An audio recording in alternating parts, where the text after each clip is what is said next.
Welcome to AI Unraveled, your daily forensic briefing at the intersection of enterprise strategy, geopolitics, and human reality. It is Thursday, April 16th, 2026. I'm your host, Etienne Newman, Senior Software Engineer, broadcasting from Calgary, Alberta in Canada. Before we begin our autopsy of the market, a quick reminder: if you haven't done so yet, make sure to subscribe to AI Unraveled directly on Apple Podcasts, so you can enjoy this strategic briefing and all our daily episodes completely ads-free. Today's episode is brought to you by Jamga. When enterprise startups like Factory AI are deploying droids, autonomous agents coding natively inside corporate networks, standard firewalls are obsolete. And to navigate bizarre market pivots like sneaker companies becoming GPU farms, Jamga delivers the technical-grade audio forensics the C-suite relies on. Visit jamgamind.com. Today we look at the efficiency illusion. We are going to deconstruct the dark side of AI cost savings, from Snap's 16% workforce reduction to the severe geopolitical risk of the US Navy relying on a single commercial satellite provider. We will look at Anthropic's launch of Claude Opus 4.7, the rise of thought-to-text wearables, and the ethical collapse of Apple and Google app stores. Let's look at the bottom line. There is this very specific feeling you get when you're playing a high-stakes game of Jenga. Oh yeah, totally nerve-wracking. Right, like you pull a block from the foundational bottom, you stack it on top, and the tower gets taller. And for a minute, you feel, brilliant. Yeah, you feel like you're winning. Exactly. But if you look at the mechanics of what's actually happening, you aren't building anything new. You are simply removing the friction and weight distribution that keeps the entire structure standing, all for the sake of making it look bigger. I mean, you are basically sacrificing long-term foundational stability for the immediate illusion of rapid growth. You're optimizing for height while entirely ignoring gravity. Which perfectly brings us to today. Welcome to today's deep dive. We are performing a full forensic autopsy on the news cycle of April 16th, 2026. And it is a wild one. It really is. We have a massive stack of sources on the table today for you. We're covering everything from sweeping tech layoffs and just bizarre corporate pivots to app store exploitation and even classified military vulnerabilities. Yeah, it sounds disjointed at first glance. It does. But if you look closely at the underlying mechanisms driving these events, they all point to one overarching narrative. Right, which we're calling the efficiency illusion. If you've been reading the headlines today and feeling a sense of whiplash, you are definitely not alone. My goal today is to help you pull back the curtain on how these systems actually work. Because right now, the global market is aggressively rewarding companies for stripping away human labor and ethical guardrails. And replacing them with just raw computational power. Exactly. On a quarterly spreadsheet, this looks like peak efficiency. But when we examine the downstream effects, we are engineering massive systemic fragility into the global economy. So let's start right at the foundation, which is the human workforce. The first trend emerging today is a massive shift in how companies value labor. We are seeing what we can only really describe as an algorithmic purge. Yeah, that's the perfect term for it. Snap just announced they are cutting 1,000 employees. That is 16% of their entire workforce. And CEO Evan Spiegel didn't blame inflation, right? He didn't blame consumer spending. He explicitly stated this is about AI efficiency. He said the quiet part out loud. He really did. They're dismantling traditional engineering teams and replacing them with these highly concentrated AI-augmented pods. And the internal data driving this decision is what you really need to pay attention to here. According to Snap, AI is now writing 65% of their new code. Which is staggering. It is, and it's fielding over 1 million monthly internal queries. So the technology is actively performing the labor. But the macro-level disconnect here is terrifying. Snap isn't operating in a vacuum. Block opened up 2026 by cutting 40% of their staff. Over 70,000 tech jobs have been erased just this year. Wow. 70,000. Yeah. Yet when Snap made this announcement, Wall Street didn't panic about a shrinking industry.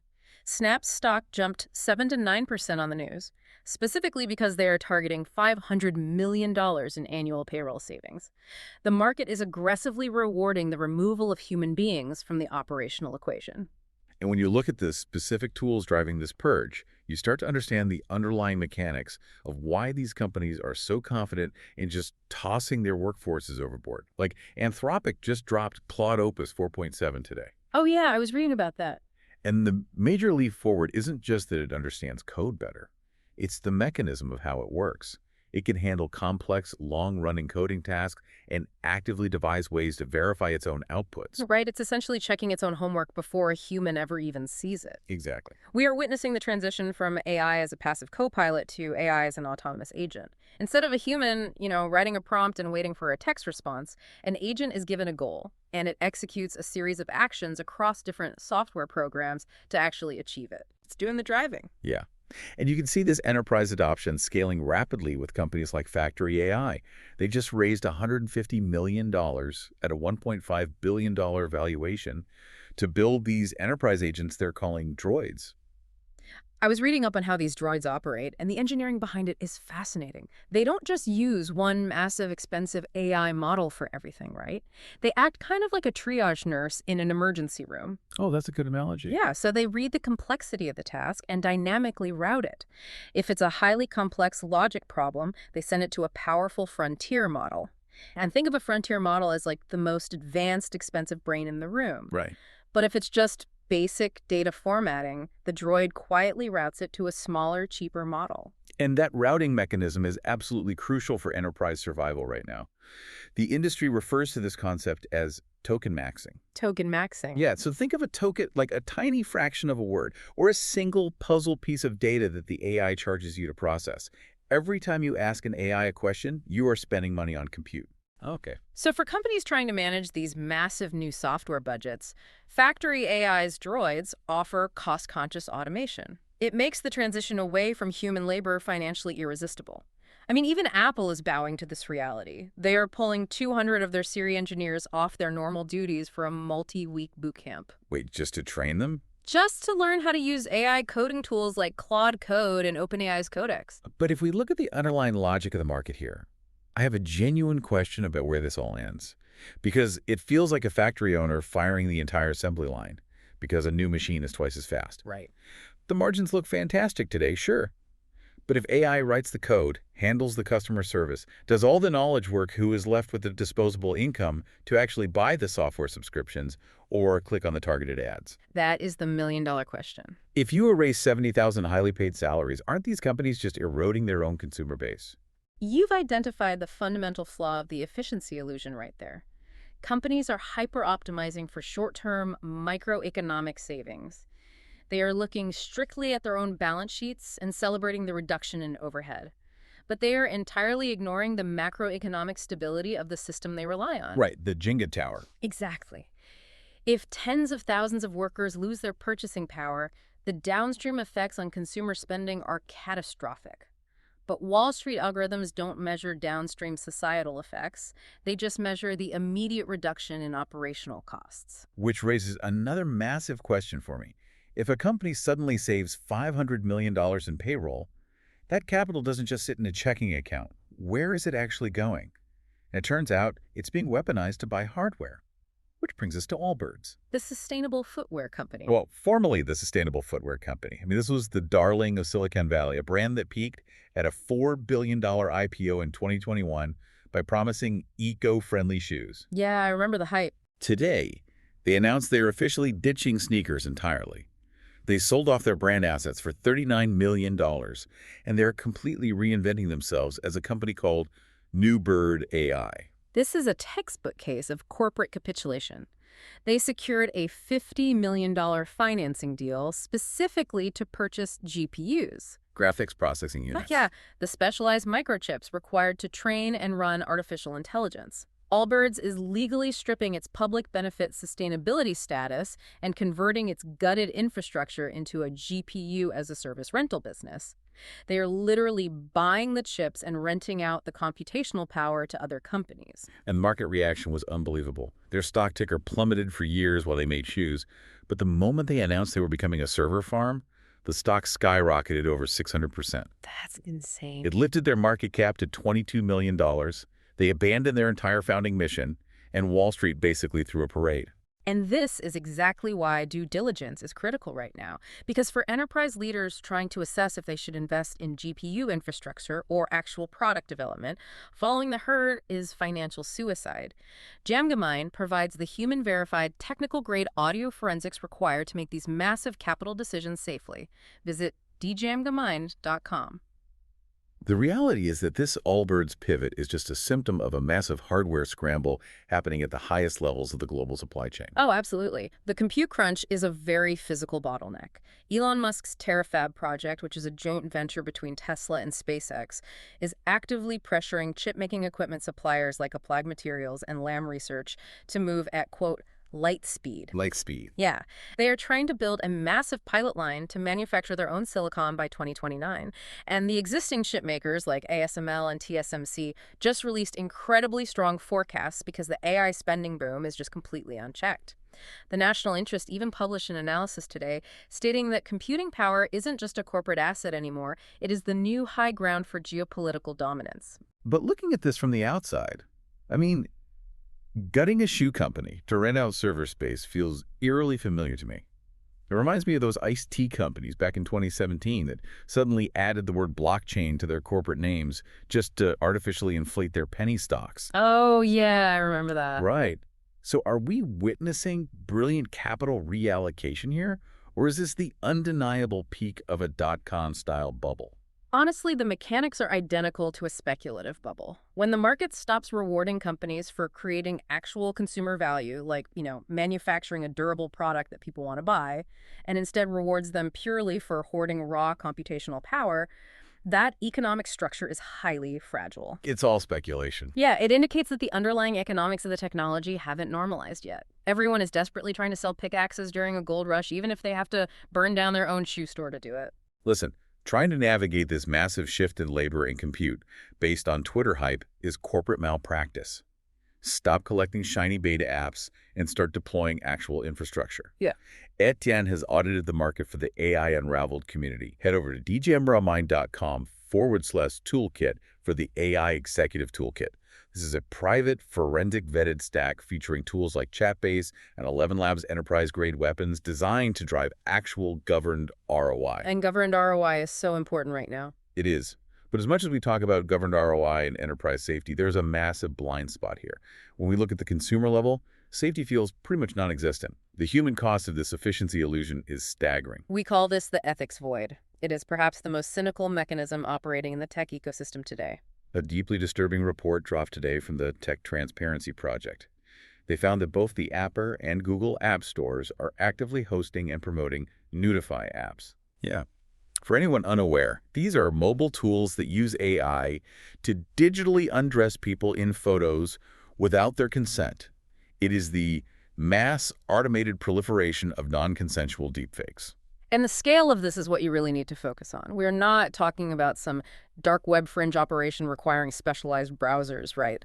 The report claims these apps have collectively been downloaded over 483 million times. 483 million. Yeah, and they have generated $122 million in revenue. And remember the mechanism of the App Store here. Apple and Google take an automatic 15 to 30% cut of all revenue generated on their platforms. So they're profiting off it directly. Directly. These are trillion-dollar monopolies that loudly champion AI safety to regulators, yet they are actively profiting from applications built entirely for harassment. Even Elon Musk chimed in on this today. He posted a link to the report with a caption. Well, how about that? Which is, interesting given his own Grok AI faced heavy controversy before they finally installed guardrails. But the hypocrisy he's pointing out is undeniable. It really is. And if you want to see exactly how the algorithms of corporate priorities function, you just have to look at how these platforms respond when their own intellectual property is threatened. Oh, that is the perfect contrast. Because compare that $122 million of human exploitation to what happened today with Spotify.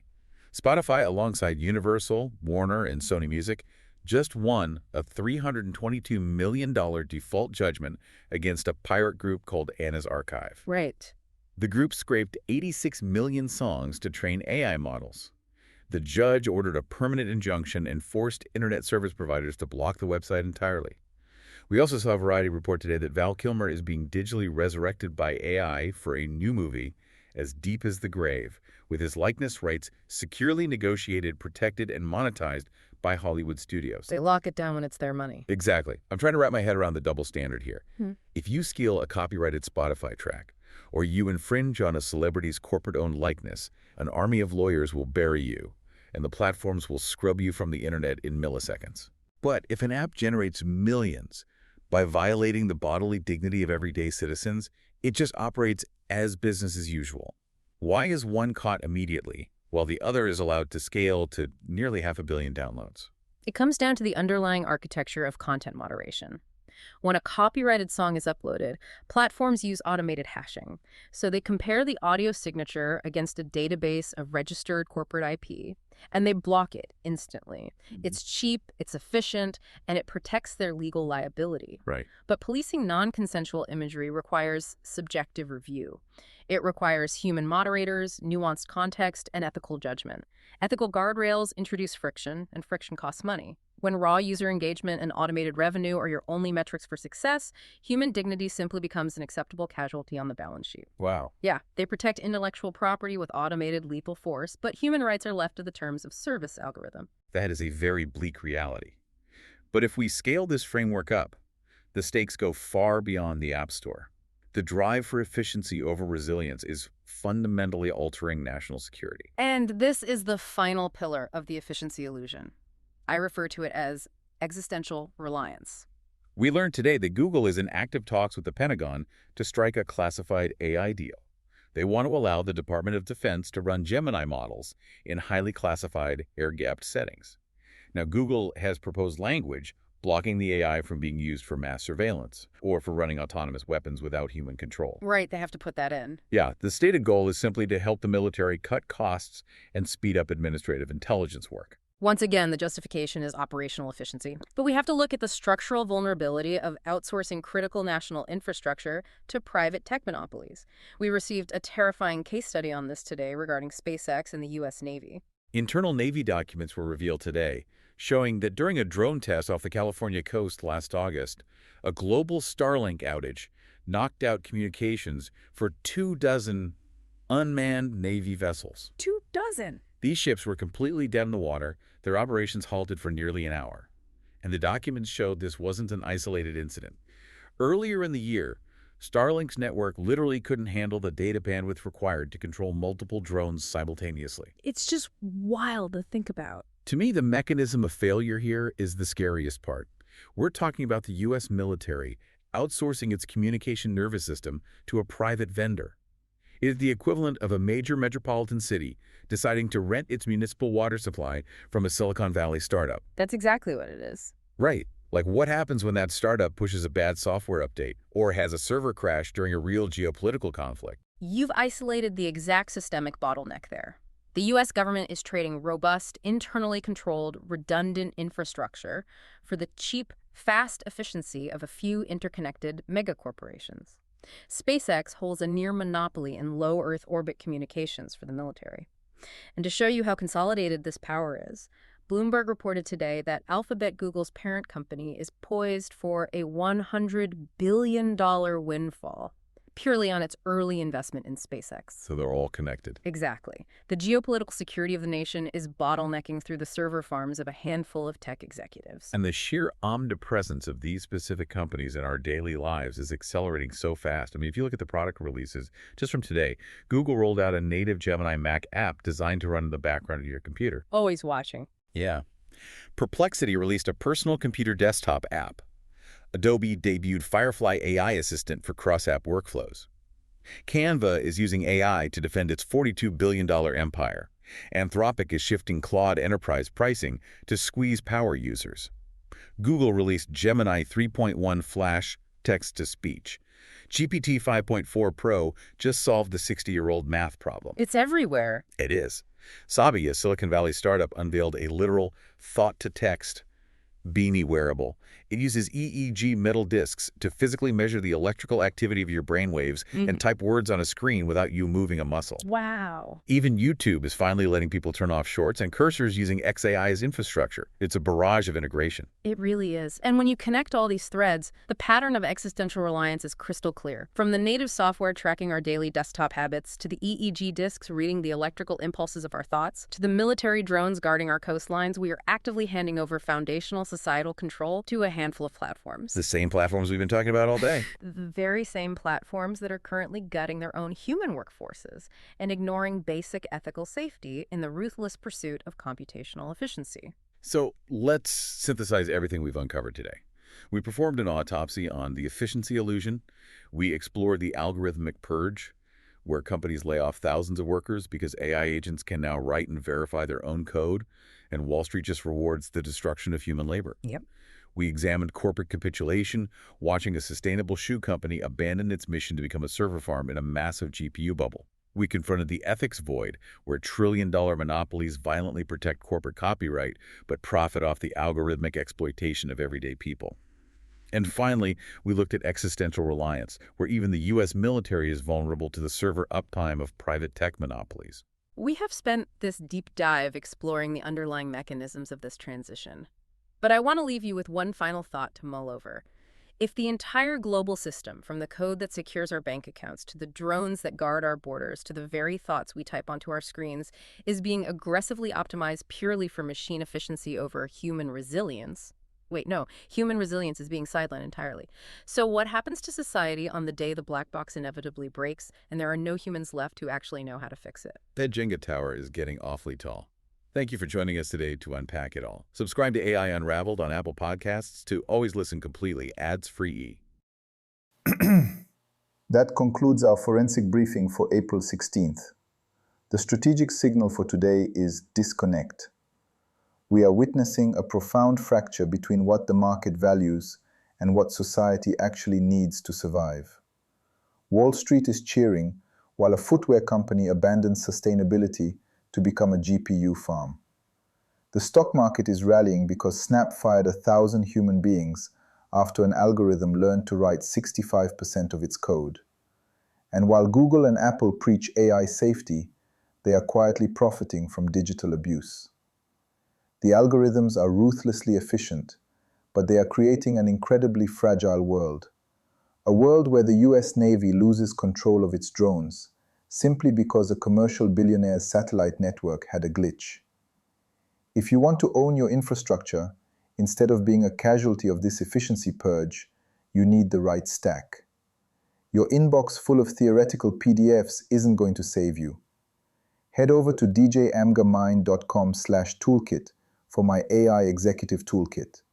I've audited the entire market to bring you a forensic vetted list of enterprise-grade AI solutions that actually execute, complete with exclusive listener perks to deploy governed infrastructure today.